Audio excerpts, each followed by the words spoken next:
যাচ্ছে, চারিদিকে শুধু ধর্মের নামে হানাহানি চলছে। আমরা কোন মন্দিরের বিরোধিতায় নই, মন্দির একটা হতেই পারে, ভালো পথে নানা নীতি নানা মত।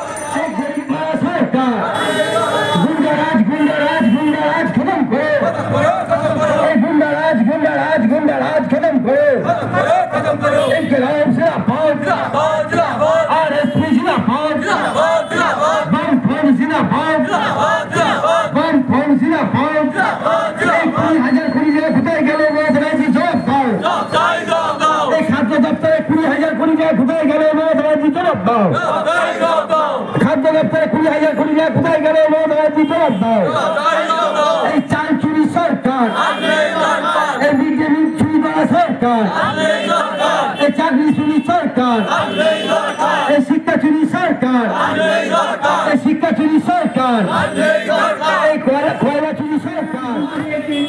দুর্নীতির বিরুদ্ধে আমাদের লড়াই, এই লড়াই আমরা কখনো পিছপা হব না।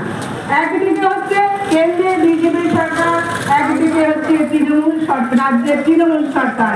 এই দুই সরকার আজ আমাদের দেশ এবং রাজ্যটাকে যেভাবে ধ্বংসের মুখে এগিয়ে নিয়ে যাচ্ছে আপনারা নিজেরা চোখে দেখতে পাচ্ছেন। চৌরঙ্গি মোড়ে আজকে আপনাদের কি কর্মসূচি ছিল? বেকারদের কাজের দাবিতে, দ্রব্যমূল্য বৃদ্ধির প্রতিবাদে, কৃষকদের ফসলের ন্যায্য মূল্যের দাবিতে এবং কেন্দ্রের সরকার ধর্মের নামে যে রাজনীতি করছে এর বিরুদ্ধে,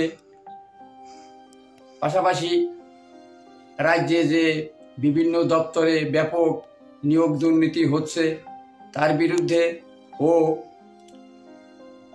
যোগ্যদের পরিবর্তে অযোগ্যদের চাকরি দেওয়ার বিরুদ্ধে প্রতিবাদ জানিয়ে আজকে আমরা এখানে একটি বিক্ষোভ সভা করলাম। আপনার নাম? আমার নাম সুবোধ দাস, সম্পাদক আরএসপি রানাঘাট লোকাল কমিটি।